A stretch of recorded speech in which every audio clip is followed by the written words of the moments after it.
This episode is brought to you by Our Daily Bread Ministries, a global media organization that makes the life-changing wisdom of the Bible understandable and accessible to all. Visit whereyou'refrom.org for more information. That's from.org. Welcome to Grace Enough Podcast and the 12 Days of Christmas in July series, brought to you by schoolhouseteachers.com. A firm Christian-based worldview is the springboard needed in today's world, which can be attained with a schoolhouseteachers.com education. Use code EXPLORE to pay only $179 for a 2-year ultimate membership during schoolhouseteachers.com Explore the World BOGO event. This is an incredible savings opportunity. Sign up now and receive a complimentary Explore the World tote while supplies last. Certain restrictions will apply. With your schoolhouseteachers.com membership, you can create your own homeschool schedule using over 400 unique courses, videos, lap books, unit studies, and more. One price covers the entire family, giving you immediate access to hundreds of resources, including virtual school boxes for kindergartners through high schoolers. Sign up at schoolhouseteachers.com using code EXPLORE today. Now, let's jump in to our 12 Days of Christmas in July series. We are halfway through 12 Days of Christmas in July, and on this 7th day, I am featuring a journal that was birthed out of loss. My friend Adria Wilkins created the Joy Box Journal from devotions she wrote during a season of intentionally looking for joy after the loss of her son. The Joy Box Journal is a fabulous gift, so let's jump into today's conversation so you can learn all about it.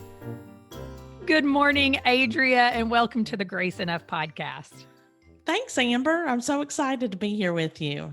Me too. I always love it when I get to have someone on who has become a friend through podcasting. And so it's a joy to talk to you today. But we are not going to sit and talk about each other too much. Instead, we are going to point to something that you have created, the Joy Box Journal, which I am excited to share with my audience. And so tell everybody a little bit of the backstory of the Joy Box Journal. About 21 years ago, yeah, it goes back that far. Right? We had a child that was born, our second child was born with a lot of medical problems. And I decided that I wanted to journal and to write the good and the bad that was going on. We had people all over the world that were praying for us, churches that were praying for us. We had hundreds of people sending us cards and letters and bringing us meals. And I want to record all of that, even though we were going through a very difficult time. Our son was in the hospital for 100 days before he came home. He came home on a ventilator. He was born with spina bifida. He could not walk. So he had a lot of acute medical issues. So we had 24-hour home health care in our home. And so I decided that I needed to write. That was the way that I was going to be able to process some of my feelings that at times were sad, frustration, happiness, anger, joy, laughter, tears, all of those, all into one moment. And so I had to try to figure out how to process that. And so I wrote. And then I discovered as the years went on, I was asked to speak at a MOPS group and do devotions on a weekly basis. And I thought, I don't know if I can do that or not. But I began to write short devotions, quick 5-minute devotions for moms to encourage them in their daily and weekly routines.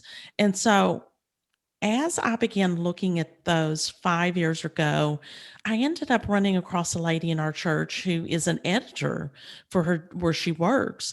And I asked her if she would look at some of my devotions that I had written and to see if possibly that I might put a book together. And she looked at those and got back with me and said, "Oh my, we need to we need to write some of this stuff." And she said, "Because you wrote so much of your material in the moment when Mm. you were going through stuff," she said, "there is so much real emotion there that you can feel coming off of the Mm. pages."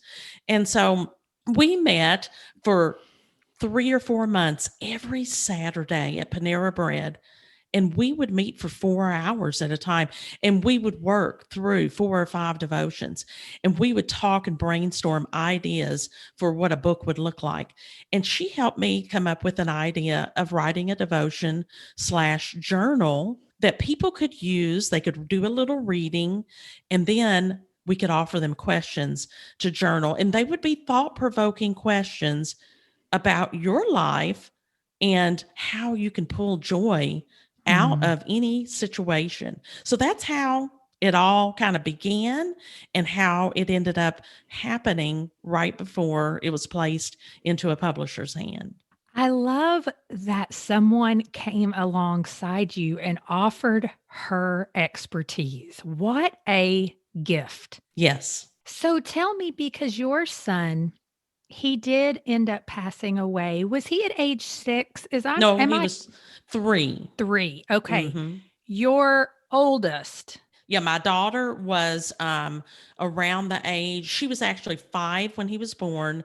And Okay. so she was almost 8 when he passed away. Yeah. Well, and I want to tell everybody who's listening, if you would like to hear all of Adria's story, we have a friend, Neil, who has featured that on Other People's Shoes, where you can go and find it. I will link that in the show notes. But I know that this journal also came out of that loss as well.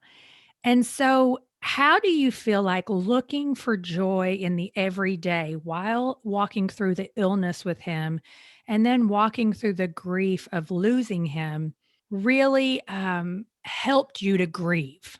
Well, I believe that because I was able to work through some of the uh, devotions that I had written about him.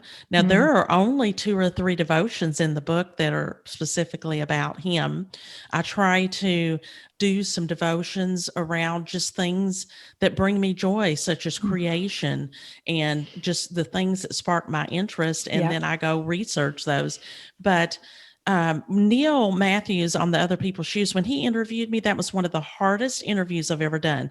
He dug very deep into the grief that I went through and the forgiveness that I had to go through because you see, we had home health care, and my husband and I were not home Mhm. when the incident happened with our son. And our son had actually been doing very well. He was getting ready to go to school, early childhood school, and the nurse was there with him, and my husband and I were at work, and his our son's trach came out, and the nurse could not get it back in. And so he basically suffocated. And he had been out of the hospital, had not been in the hospital for over a year. The doctors were very Mhm. impressed with how well he was doing.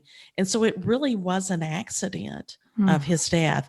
The ambulance got there. They were able to get the trach back in, and they were able to get him started breathing again. But in the meantime, his heart had stopped.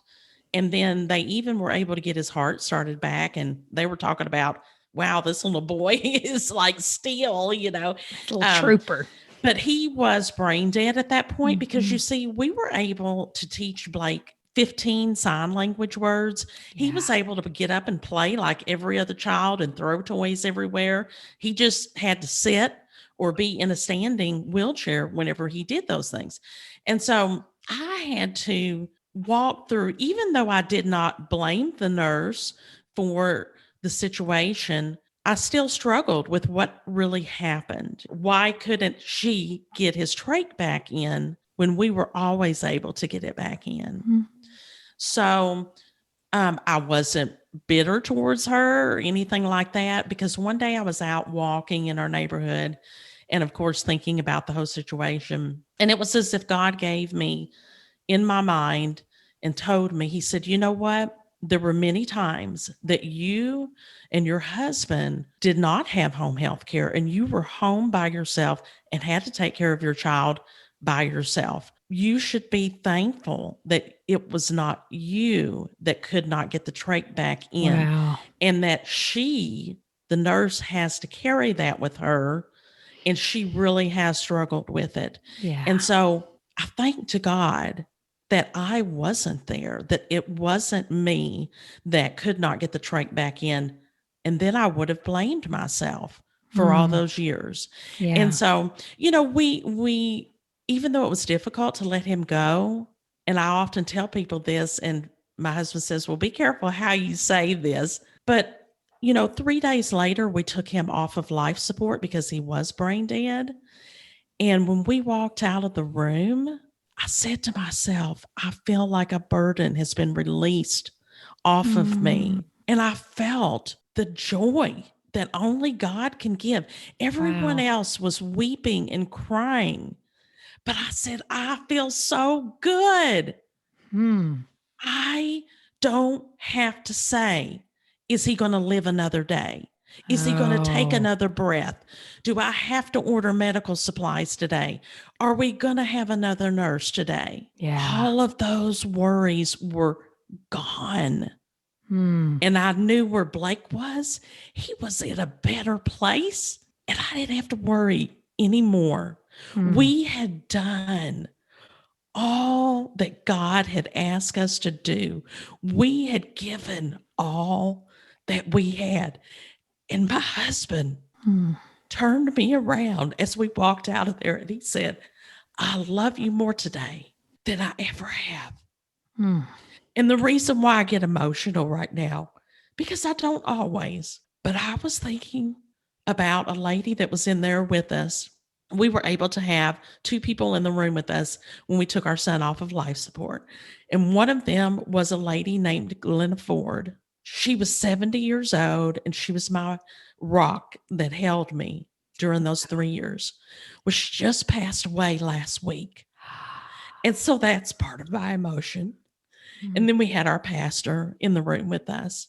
But I remember distinctly both of them saying, that was a precious moment, but we don't want to ever go through that again. And there was also a doctor in the room with us, and she was expecting a baby. And I don't know how she did it. I don't know how she endured that moment with us, but it was a beautiful moment. The sky was blue. They had opened up the windows, and it actually ended up being, he passed away in my arms. It ended up being a very beautiful, relaxing moment. And when I laid him in the bed, it looked like he was taking a nap. And so I left out of there with peace. And I know that was probably a long answer to your question, but I had to kind of process it a little bit for you to understand how to walk through a grief moment, but still have joy. Well, and that's the thing. I also don't want anybody to think that this book or this journal is only if you're walking through grief.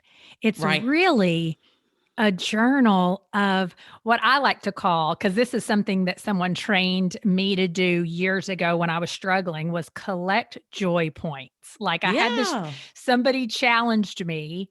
I want you to spend 1 week trying to collect 100 joy points. And it was more of because I was struggling with constantly being negative. Like everything was, oh my gosh, this is so terrible, and it was like, just pay attention even to the way a bee lights on a flower. Exactly. Yeah. And it was amazing. I'll still go back and read through like how I sat and watched ants, like build a little ant hill. And that was a joy point for me, because I'm like, this is incredible. These little things are like building this whole kingdom. Oh, yes. And so that's really what the journal is about, helping us process things that bring us joy that we do not often pay attention to. And so tell me, what are some of the prompts? Like if someone were going to buy this journal, what are some of your favorite prompts in it that just gives them an idea, a flavor of what they may receive? Well, one of them, and it's funny that you were talking about the bees. One of the stories is called invading their territory. And it was one day I took a blanket and I laid out in the backyard and, was just trying to relax. And all of a sudden, I looked down because I was laying there on my stomach. I looked down and I see all these ants. They were walking in a line. And I'm like, oh, and then there were bees flying around me. So And fascinating. oh my goodness. Yeah. I mean, there was so much activity Mm-hmm. that it actually became anxiety to me because I felt like I had invaded the land of the little bees and bugs. And literally, the ants, I had messed up their little trail and they had to start going around my blanket. And so I talk about, I invaded their territory, encouraging people to invade territory and get out there and discover what is going on, the activity. I just wrote a new devotion the other day and I let my editor read it and she goes, wow, I don't think that I've ever thought about this before. I told her, I said, I went out one morning, I decided today I'm going to sit on my front porch, which I love, and I'm going to take in all the activity that goes on in the morning outside. And then I took that same day and in the evening, I sat out on my front porch and took in the activity. The morning was bustling with activity and energy, and the bees were flying everywhere, and people were out and active, and just everybody was so busy. But in the evening, everything was quiet, and people were coming home from work, and they were walking a little slower. The birds weren't quite as chirpy, And so she said, wow, I don't think I've ever really thought about doing something like that. And so this is what I encourage people to do with my book. I basically give them a little short read of something that happened in my life. We had a friend that he was 70 years old at the time, and he would go out and mow the grass, and he would come in and he would say, boy, that's good for somebody that has half a heart, because he literally only had half a heart, but he could get out and work the land. And he actually built a little corner chair for our son, Blake, when he was little and alive. And, so I dedicated that little story to him called Half a Heart. And I just said, and one of the quotes at the end was, even though Lewis had half a heart, the love that overflowed from him was immeasurable. I wonder what I can do with a whole heart. So if you stop and think about that, and one of the questions that I ask you is, who has gone out of their way to make something for you that would help you? What did they make, and what emotion did it stir in you? And so basically, for me, they're simple little questions, but I have had people that have told me that the book may look simple, but the thoughts that it brings into your mind and the way that it makes you stop and think, and the way that you ask the questions open up things that I never thought would encourage me or even bring a tear to my eye. And so I have been really surprised by comments like that. And there have been multiple people that have told me that that happened to them. Well, and that's the thing too, when I think about something like this, so often someone may think about a journal as them just sitting down and journaling their thoughts, which I'm a huge fan of, because I feel like sometimes to connect with God, we really need to know what's going on in our inner life. And sometimes we don't know what's going on in our inner life, because unless you process it out loud or on paper, at least for me, and I know this is true for a lot of people, you really are just not aware of the work that God is doing in you and outside of you. And so with the journal, these prompts, these stories allow you to process that inner life a little bit more, which makes us so much more open to just acknowledging the work of God in our lives. And so that's something I love about it. And before I ask you the last question, I want everyone to know too, the journal comes with this sweet little box that you put together on the inside. It's really a great gift journal. It's just a great personal journal. But tell everybody a little bit about what the box is and its purpose. So at the end of each devotion, along with the questions that you journal, there is a little extra question called a joy box note. And this one on Half a Heart that I was just telling you about, it is a question that says, describe a time when you reached out to help someone and how it made you feel. There are 6 little notepads at the back of the book. And they're cute little notepads. One, they say like joy moment and a wee bit of joy. And you go back there and write your answer on that little notepad. And there's a box in the front of the book that you pull out and put together. And you put your little note in the box. And you have that little box for your family, your friends, for generations to come, so that they can know what has brought you joy. Mm-hmm. And so it's just little bits of information about who you are, what brings you joy. Some of them are simple questions like what's your favorite flower and why. But there are people that, I'm going to give you this example. My husband is a minister, and he just did a funeral for a lady, and people did not know her very well. Actually, they didn't know much about her. And she was like in her 80s. Wow. They didn't know what her favorite flower was. They didn't know anything much about her because this lady was not open with her life. She didn't have any kids. Her husband had already passed away like 20, 30 years ago. So my husband was trying to reach out to a couple of different people at church and ask them specific questions about her life. No one knew. So you say, well, if I'm going to write down what my favorite flower is, what good information is that?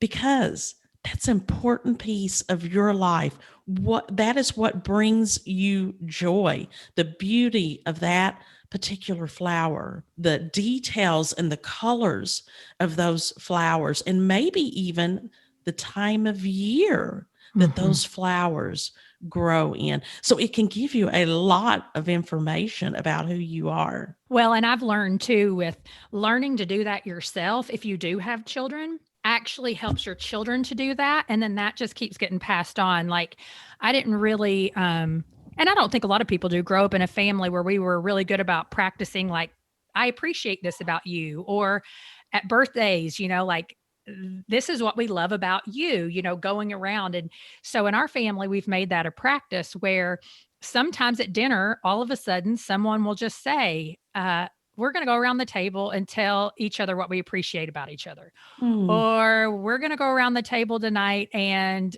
we want to hear like what your favorite book is that you've read in the last whatever. And I mean, my kids are little, they're 5, 8, and 11. But it's just like that. Like when you start talking about the intricacies of a flower, or like sometimes when we're outside on a walk, I'll say, okay, everybody stop. Tell me what you hear. That pours into them paying attention. And then hopefully they will become people who pass on to pay attention. Yes. And those things do matter. And that's why it matters, because while legacy, people may not remember us, they are going to remember the things that we did, particularly the things that help us point out our Creator. Yes, that's exactly what it's meant to be, though, and I do that. Sometimes I will actually go out and sit on my front porch and I will say, I want to name every sound that I hear. You will be surprised at how much we don't realize that we're hearing. It's true. Smell. I mean, I've done this with gratitude. Like, let's do 5 sense gratitude. Like, really pay attention to what you smell, what you see. Can you taste anything right now? Those kinds of things. Yes. And it makes a difference. And so as the author of Joy Box Journal, and you've kind of shared a couple of little things, comments people have made, but do you have a story or somebody's impact statement that someone has shared with you as a result of using the journal? Yeah, I have several, and I was trying to figure out which one to share. So I had There are men that read my book and there are women that read my book. So it is for anyone, any Yeah. age and any person. But I probably the average age of the people that read my book are probably 35 and up. But I had this man that told me he actually sent me email and said, and he's the one who said, your book may look simple, but when you get in there and read and you take the one devotion that you've written and you truly answer the questions that you've given us to journal, he said, I went through a terrible divorce years ago, and I never thought there was anything joyful about that whole situation. And he said, but a question that you prompted us to answer, and I don't know specifically which one it was, but he said, as I sat there and wrote what my feelings were about that particular situation, I began to weep and I found joy in that situation. And I thought, wow, you know, okay. I mean, I would have never expected something like that. I had another lady that she was a teacher of ESL to adults. Okay. And she retired. And during COVID last year, she thought to herself, man, I still want to reach out to people that need to learn English. And so she reached out to some of her students that she had. Some of them had already gone back to their countries in Japan and Indonesia and different places. And she asked them, since we're all locked down, would you all like to do a Zoom call and learn some more English words? And to my surprise, she said, I have taken your book and I have written for each devotion, I have explained different phrases that you might use that people in other countries would not understand. And she said, I have taken different words. Like if you've said, well, if I only had half a heart, ooh, that sounds scary. Right. But what he was meaning, what she was meaning by that. And so she actually like broke down the grammar and the meaning of what each devotion Whoa, that's meant. cool. And she invited me to come into one of their Zoom calls. And it was so cool. I It was bet. so cool. And I thought, wow, who would have thought that my book would be used in an English for, language group for people to learn basic English. That's But I cool. thought, what a great book to do that with. That is so cool. That really is so cool. So that was one of my favorites. And I have told her over and over, her name is Jenny Waters, and she's a writer friend. And I've told her over and over that, I put her on a high pedestal and she will humbly say, don't do that. But she's such an encourager to me. And she has promoted my book and just encouraged me along the way. But when she did that, it just amazed me. Yeah. And so I've tried to encourage people to go ahead and use it. If you are a teacher like that, use it in that way. And, she was cautious because it was not a Christian group. And so she wanted to be careful with them. She did tell them up front that she's a Christian and, but she said there are some scripture verses in here, but if you have questions, and she said there were a couple of times that people asked what some of these, what some of the scripture verse meant. Wow. And so she said, when they opened up and asked, she was telling them. What a great opportunity, Yeah. too, to just use real life situations to end up pointing back to Christ. I love it. Yes. Well, tell everybody, where is the best place to find the Joy Box Journal? Well, a couple different places. You can go to Amazon and type in the Joy Box Journal, and you will see it there. You can also go to my website, joyboxstories.com, and there's a link on there as well to Amazon to purchase the book. Sometimes I tell people if I'm speaking or on Zoom even speaking and you want to buy a book, then we can make an arrangement if you want a signed copy, That's right. So, and then you could go to any other bookstore, Christian bookstore online and type it in, and you can usually order it from any bookstore, but they don't really have it at the bookstores, but you can purchase them online. Awesome. Thanks Yeah. so much for being here, Adria, and for putting out this journal. I'm definitely grateful for it. Well, thank you, Amber. It has been a joy to be with you today, and would love to hear from your listeners how they are able to find joy even during the difficult times. Would you like an opportunity to win a Joy Box journal? I will be giving away a product from all 12 episodes beginning Friday, August 6th. Follow Grace Enough Podcast _Amber on Instagram for more information. I'll meet you back here tomorrow for day 8 featuring the Daily Grace Co.